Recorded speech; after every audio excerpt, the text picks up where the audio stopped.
The Israel Defense Forces reported that a unit from its Bislamach Brigade was patrolling al-Sultan, an area in Rafah, on Wednesday, October 16, 2024. 3 militants were identified and engaged by Israeli troops as they attempted to move from one building to another, firing back at the patrolling forces whenever possible. The patrolling tanks and the fighting vehicles fired shells at the buildings, destroying both structures. It wasn't until Thursday morning, October 17, when a DNA test confirmed that one of the militants was Yahya Sinwar, the elusive military commander. We will also explore in detail 2 possible scenarios, how he was eliminated, all covered in the videos ahead. At 10 o'clock in the morning on Wednesday, October 16th, a soldier from the battalion of the Bislamach Brigade noticed a suspicious figure moving in and out of a building in Rafah's Sultan neighborhood.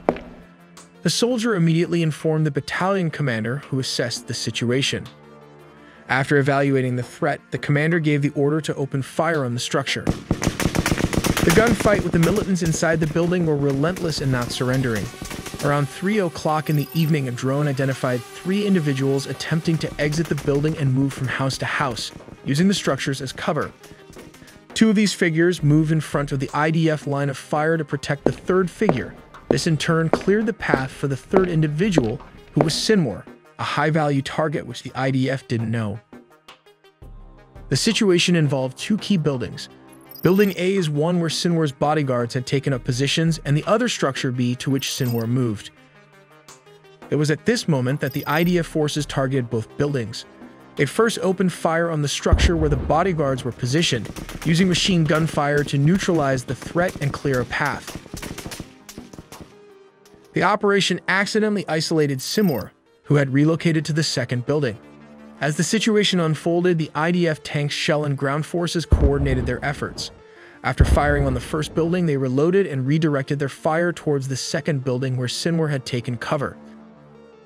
Sinwar moved to the 2nd floor of this building in an attempt to evade capture. A tank then fired another shell, hitting the building, while an infantry platoon moved up to secure and search the area. During their approach, Sinwar threw 2 grenades at the advancing soldiers. One grenade exploded, forcing the soldiers to retreat temporarily for their safety. It was this moment. A drone was then deployed to survey the room. It spotted a man with an injured arm and a covered face, identified as Sinwar. As the drone hovered, Sinwar threw a wooden stick at it in an attempt to disable the device. In response, the IDF forces fired another tank shell at Sinwar's location, ensuring they maintained control of the situation.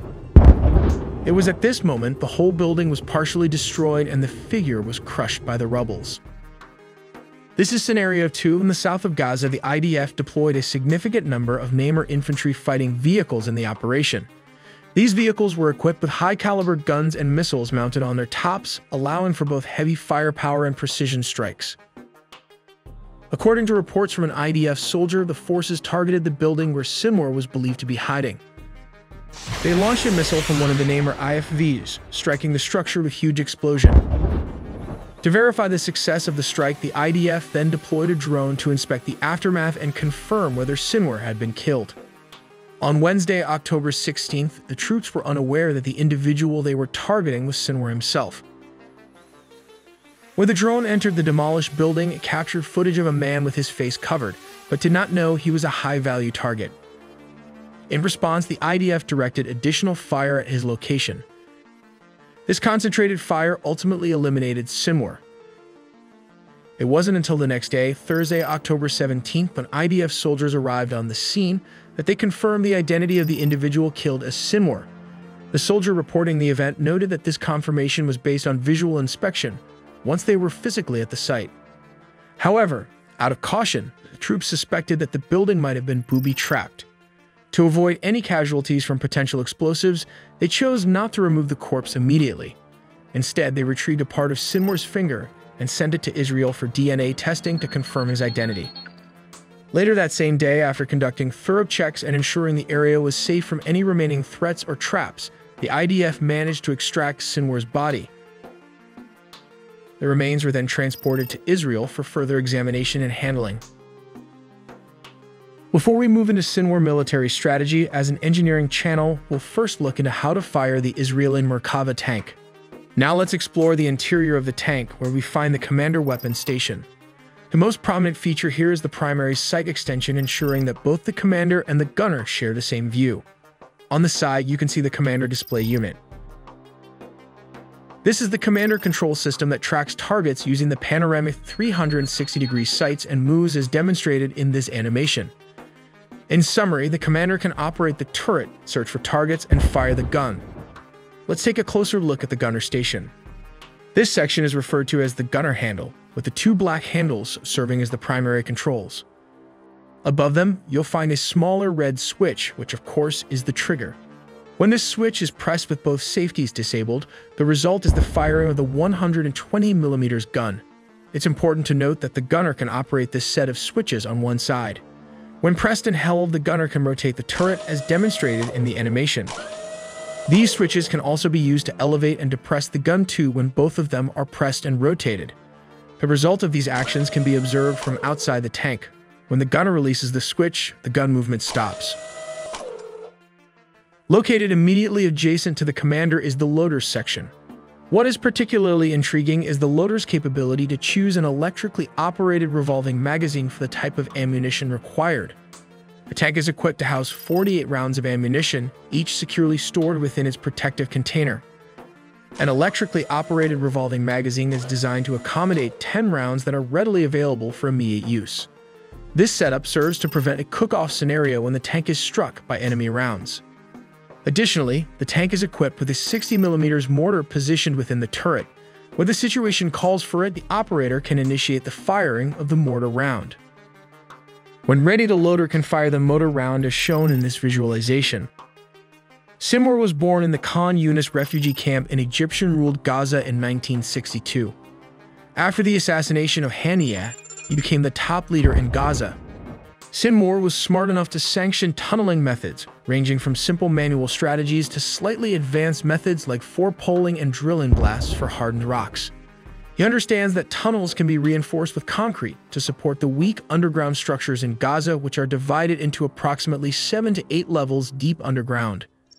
These tunnels are intentionally dug deep to protect against bunker-buster bombs like the GBU-28 that can destroy tunnels. Sinwar, as a military leader, invested $3 million per tunnel for the construction of the underground metros since the last decade. Let's take a look at Sinwar Tunnel. At level 1, you will find the entrance as well as a launch pad for the Qassam rockets. Level 2 features a reinforced tunnel, which uses concrete blocks with an arc to support the structure. On level 3, the deep tunnels require oxygen for the different levels. This is one of the reasons an oxygen generator or air ventilator is needed to transfer fresh air from the surface and distribute it to the different levels. Sinwar was also the mastermind of the October 7 invasion. He launched a surprise attack on over 20 Israeli communities. As a military commander, he planned the assault by using a combination of rockets, paragliders, motorcycles, and other vehicles to penetrate Israel Defense Forces. This coordinated attack aimed to cause maximum disruption and casualties within a short period of time. He learned Hebrew during his 22 years in prison and also studied the IDF strategy. As stated, he perfected and expanded the already existing tunnel infrastructure and manages to perfect the hit-and-run tactics using the underground metro to its full advantage. Let's assume the Merkava tank as a target. Remember the tunnels we talked about in our recent video? The guerrillas would come out of the tunnels with these anti-tank RPGs. The Merkava has a trophy system, which works when the radar detects and classifies incoming targets. If the threat poses a danger, the countermeasure engages to neutralize it, keeping it away from the protected zone. But it does have its weaknesses. The soldiers were also instructed to use the al-Yasin RPG at very close range to limit the trophy system radar to achieve its full potential. They would also target the rear armor, that is, these doors for infantry soldiers to enter, which is substantially weaker than the front and sides. The second option of what Hamas would do is just hitting the tanks with RPG just below the turret to damage the tank or render it stationary. We get our sources from Ground News, so scan the QR code or click the link in the description.